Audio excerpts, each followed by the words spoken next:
আসসালামু আলাইকুম এভরিওয়ান, কেমন আছেন সবাই? আশা করি আলহামদুলিল্লাহ অনেক ভালো আছেন। আজ দেখাবো বাড়ির ভিতরে কিভাবে সুন্দরভাবে ড্রাগন বাগান করা যায়। দেখেন, এটা হচ্ছে বাড়ির উঠান, সেখানে ড্রাগন বাগান করা হয়েছে।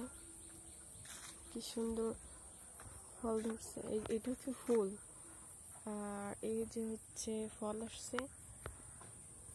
আর এক একটা গাছে এত পরিমাণে ফল ধরছে যে এটা না দেখাইলে বুঝবেন না।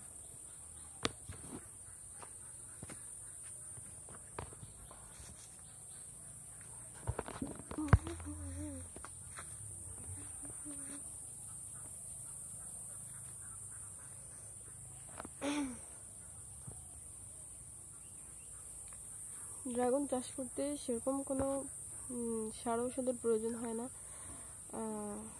যখন ফল শেষ হয়ে যায় তখন হচ্ছে গোবর সার এগুলো দিয়ে দিতে হয়, আর ফল আসার পরে একটু স্প্রে করে দিতে হয়, তা নাহলে পোকায় আর পাখিতে সব খেয়ে ফেলে।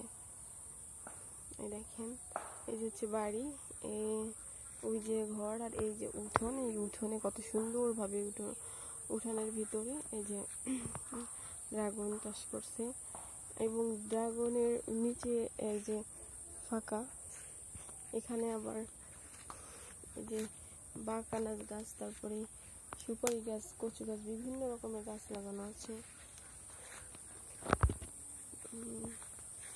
দেখাচ্ছি, আপনি চাইলে উপরে ড্রাগন আর নিচে নানান ধরনের সবজি চাষ করে খেতে পারবেন। এখানে কি পরিমাণে শাক হয়েছে, এই যে এত সুন্দর। এই শাকগুলোর নাম আমি হয়তো ভালো জানি না। তারপরে এখানে আবার যে পাট গাছ, সেগুলো লাগাইছে।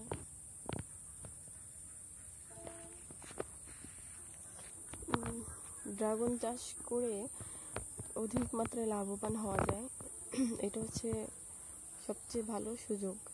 আর যেখানে অনেক বেশি রোদ পড়ে সেখানে হচ্ছে গাছগুলো লাগাতে হয়। এই গাছটা হচ্ছে ভেঙে গেছে, এখন ভেঙে নিচেই হয়েছে, তাতে এই যে ফল, এই একটা ফল, এই যে ফল, এই যে দুইটা ফল, তারপরে এই যে ফুল আসছে, আবার একটা ভেঙে যাওয়া গাছেও কি পরিমাণে ফল আসছে।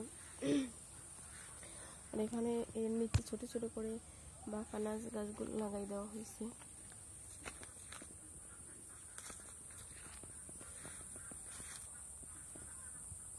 কত সুন্দর করে গাছগুলো চাষ করা হয়েছে।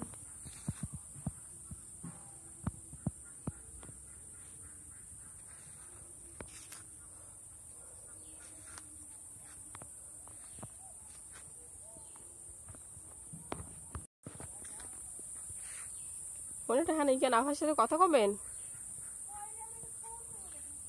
ওই ইসে দে, ওয়াইফাই দিয়ে ফোন দিবানি। দিতেছি, আমি এই ভিডিও করতেছি।